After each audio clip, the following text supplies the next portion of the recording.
want to talk to you about space because, Chester, there's something we all need to understand. I want you to get this down and put some notes out to the press corps. The next time I'm in front of our press and media and they're hurling questions at me, I'm going to just put everyone on hold for a minute and explain to them there's something about space everyone is missing. And this is it. The outer realms are forbidden to humanity. Look at your Bible. It's a place of Hades, of judgment, of finality. And we don't want to step into the dark realms. What we do want to do is give glory to the SON and the SUN, and we can do that by getting close to the sun and extracting the solar units, sending them back. Hopefully we'll continue doing so by laser and pegging those to our US dollar. But that's the outer court of the inner sanctuary. If you think about the great temple in Israel, they had an inner and an outer court. And God is saying to me, Mike, you guys are completely fine on the outer court, but you're not supposed to go so far.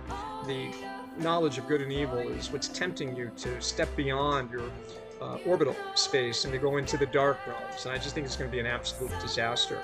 We are to be children of the light. So our relationship is with this sphere.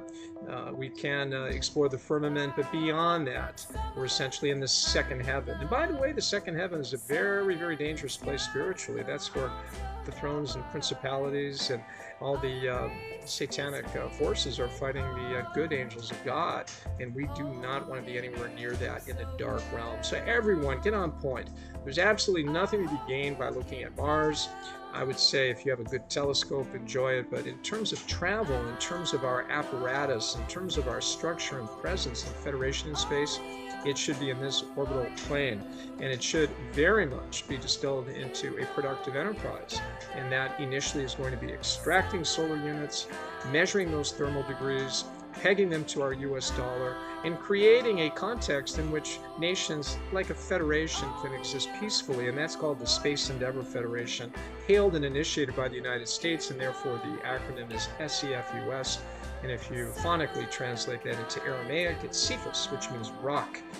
And that is very much the case. Our presence in space should be a peaceful rock, foundational presence for civilization.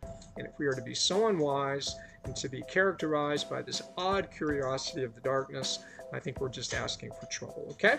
So let's make that clear to the press corps, and I imagine they're going to be throwing a lot of criticisms at me. All right? Let them know I'm ready for their phone calls. I'm going to be here for the next 40 minutes, okay? God bless you. And that's my message for today. Take care.